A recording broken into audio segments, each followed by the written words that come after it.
I don't know if you guys know this, but February 5th is a very important day. It's the Super Bowl. Don't get me wrong, I love me some Super Bowl, but that's not why it's that important to me. So February of 2007, the Chicago Bears were in the Super Bowl. Bear down, Chicago Bears. They happened to be my favorite team. I was actually on a plane to Chicago the very weekend. However, I was not on my way to Chicago to go to the Super Bowl. There's really no sugar-coated way to put it. I was on my way to rehab. It's safe to say that I was at a place in my life where I did not want my life to continue. Don't worry, there's light at the end of the tunnel.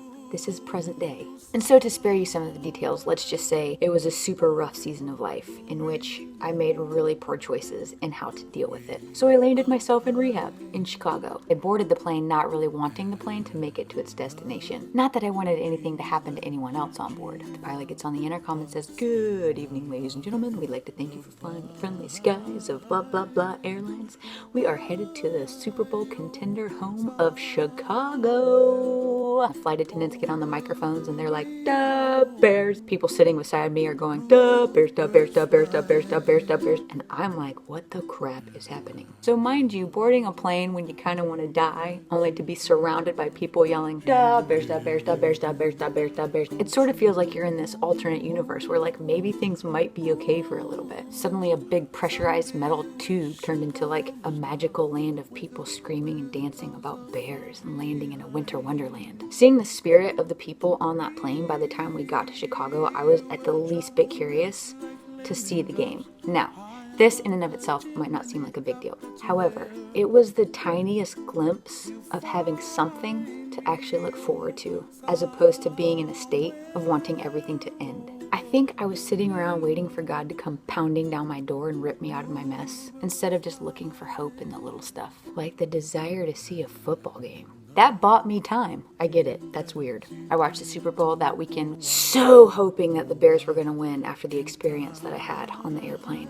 Unfortunately, they lost to the Colts. Super Bowl shuffle, Walter Payton, anyone? No? Okay. The next day, I entered treatment, and that was the beginning of a really, really long journey of getting healthy again and discovering myself and why I do the things that I do and think the things that I think. And I'm not gonna lie, it was rough. That was 10 years ago. February 5th, 2017 marks 10 years of me being in recovery. And when I say in recovery, I don't mean recovered. I know people see all of the like happy stuff on social media, and that's true, that's legit, that's real stuff. I get excited. But just as real are the days when I'm in my room and it's harder to get out of bed than others, or I'm wondering why, or what's the point. Some days I paint with neon colors and other days I paint with black. I don't think that stories are always as simple as the happily ever after. Like, I used to struggle with this, I got help, and now I'm all good. If we believe that, then when the bad days hit, or when something hard in life happens again, we start to think maybe we never got better. Maybe it was never all good. And that's not true. Life just comes in waves, and it ebbs and it flows, and there's good and bad. And while yes, I have gone through recovery and I am leaps and bounds from where I was before, bad days still come, and I still have thoughts that I have to battle. But for the most part, I am in a place where it's like, regardless of how I feel, I choose to live the life that I've been given. There's so much that's so good about life, and there's so much that's hard about it too. And it's just this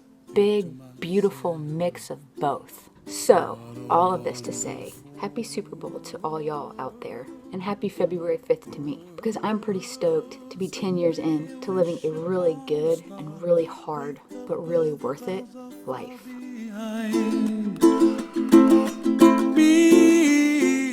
It was a rough season to be a Bears fan this year. The only reason I wanted Green Bay to go to the Super Bowl was because Julius Peppers is one of my favorite football players. Shout out. I mean, Aaron Rodgers isn't bad looking either, let's be honest. Da Bears, da Bears, da Bears, da Bears, da Bears, da Bears, da Bears.